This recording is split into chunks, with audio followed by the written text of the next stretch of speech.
Life. It's more full of surprises than anything you could make up. Scary stories, funny stories, sad stories, we've got them all, and they're all true. Everyone has at least one great story. What's yours? All right, who ordered takeaway? Got your true story coming right up. I'd like a funny story with a dash of bellyache, please. Could I get something with aliens, guns, and travel, please? One thriller with an overlay of a relationship going wrong. One takeaway order of suspense, please. You're gonna love all the stuff here. It's all really awesome. This is Tall Tales Takeaway, the podcast of bite-sized stories for curious minds on the go. Hi, and welcome to today's episode. I'm Michael Burns, and you're listening to Tall Tales Takeaway, India's first storytelling podcast.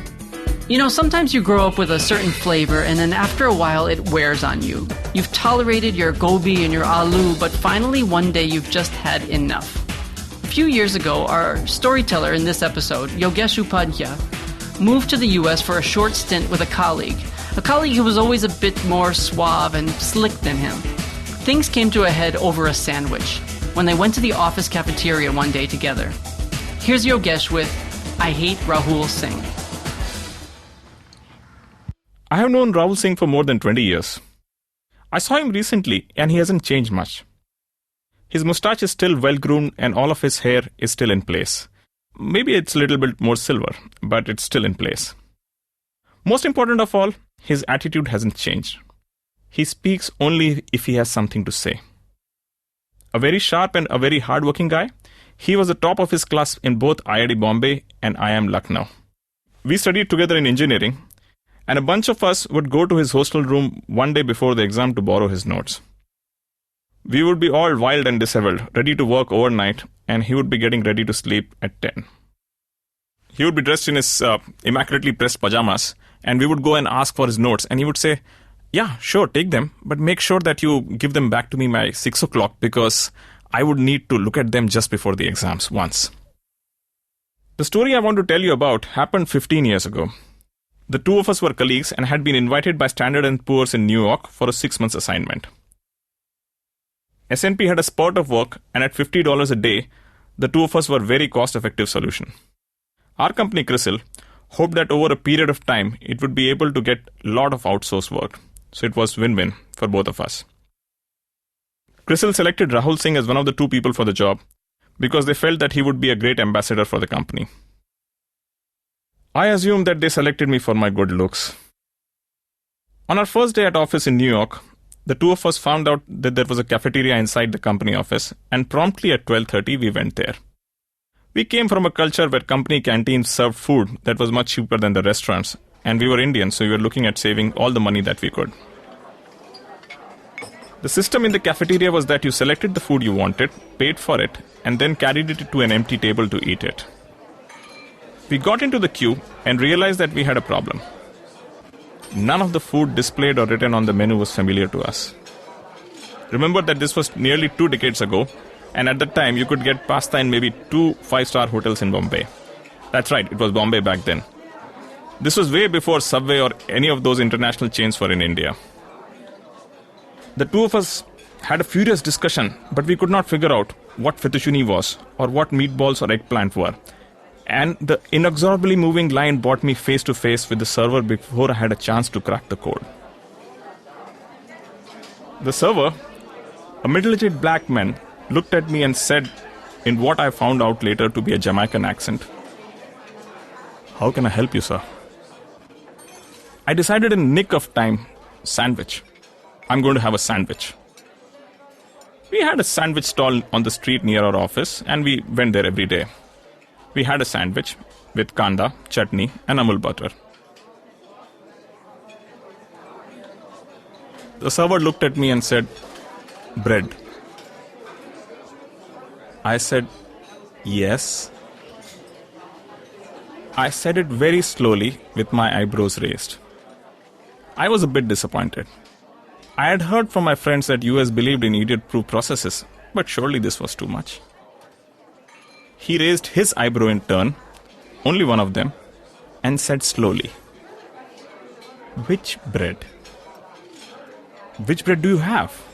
I was mystified. Was I supposed to say the brand, like Modern or Bibs? I got white bread, brown bread, rye. I got pita. The man spoke for a full minute listing some 20 odd varieties of bread. White bread. I didn't remember any other option by the time he was finished. Cheese, he asked. Yes, I like cheese. Which cheese? Which ones do you have? I knew only of 2 cheeses, Britannia and Amul. I got cheddar, I got Swiss, I got feta. He kept going on and on and on. Swiss, I jumped in. Everyone knew that Switzerland was famous for cheese in addition to its banks and location for Bollywood songs. Meat? He asked. And now I knew that it was one of those trick questions, not with an yes and no answer. In my mind, the queue behind me had grown to a few hundred people, and everyone in the cafeteria was looking at me and smirking. The large woman on the counter, she looked like Whoopi Goldberg to me, looked over her spectacles at me. I felt like I heard a shocked murmur pass through the whole cafeteria every time I said something. I still had to answer his question. He had asked meat. I said, sure.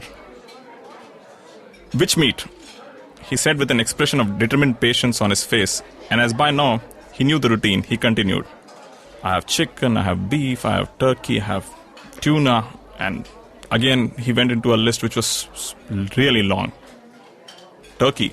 The server probably read my lips as no words came out. It was slightly easier after that. I nodded yes to pickle, which turned out to be a vegetable, yes to mayonnaise, yes to mustard, and a few other things that he said. Finally, I wiped my sweat and moved with my sandwich to the payment counter.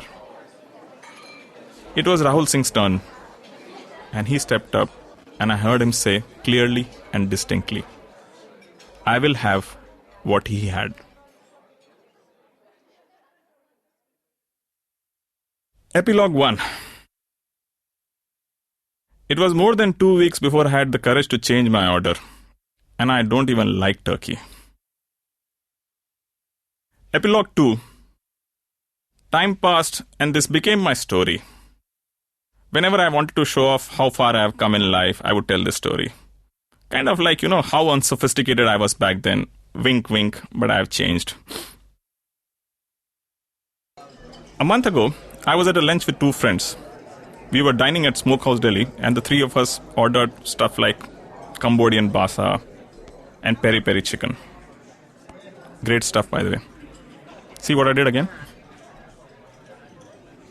We got talking about how the eating scene in Mumbai had changed in the last 10 years.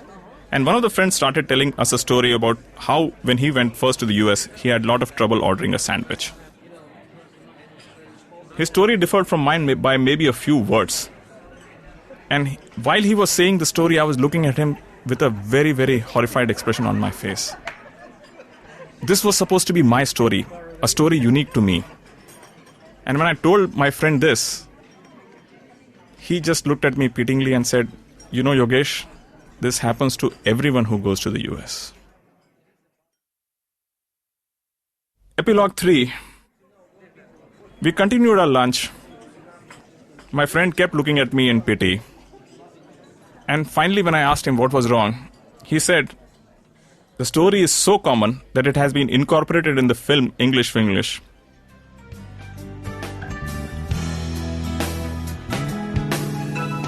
Hey, it's Michael. We've got a small break coming up, after which we'll have a Q&A with the storyteller, so stick around.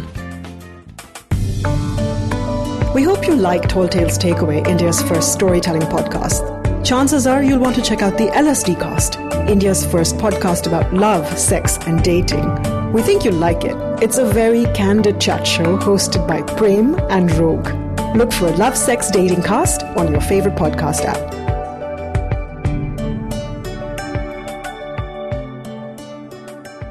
Thanks for that, Yogesh. So obviously the first question is, do you still hate Rahul Singh? Rahul Singh is a very dear friend of mine. We still meet once in 2 or 3 months. He's the same. He's someone who doesn't speak much, only when he has something to say. I've sent a link of the story to him, and he and his wife both enjoyed it quite a bit. Oh, that's nice. In addition to making me hungry, I also love your story because it makes me think about this one deli I went to in Chicago once that only sold 4 sandwiches. And when you're American and you go to a place that has so few options, you think, what's wrong with this? Until you realize that it's so much better that way for so many reasons. One being that the place specializes in 4 things. So there's going to be 4 great things instead of 20 mediocre things. I know, sometimes there's an illusion of choice. Oh, I totally agree. I think in most of the cases, choice is very taxing to you, taxing to the brain. So I don't want to say I'm anti-choice because that has some other connotations, and it's totally no. I think in our day-to-day lives,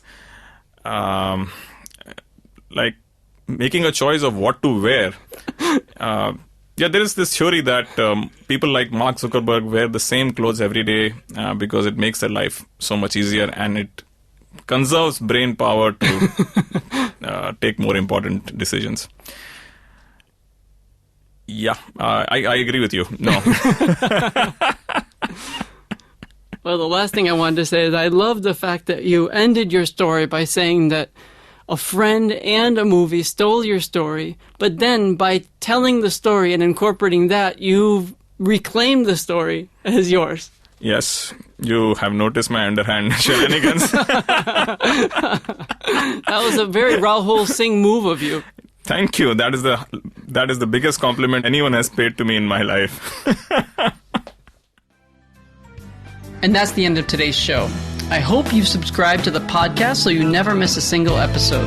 And if you do like what you heard, take a minute to rate us and share feedback and reactions on iTunes or whatever app that you listened on. We're on Facebook and Twitter, of course, too, if you'd like to get in touch. Thanks. See you next time. Hey, do you have any romance or kitten stories? Hi, I'd like 2 medium adventure stories and hold the cheese. Get me some non-fiction.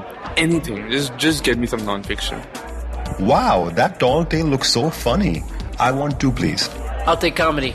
Yeah, something funny. Romance for Prem, Fame and Fortune for Kirti, and a coming of age for Sunanda. Your takeaway orders are ready at counter number 2.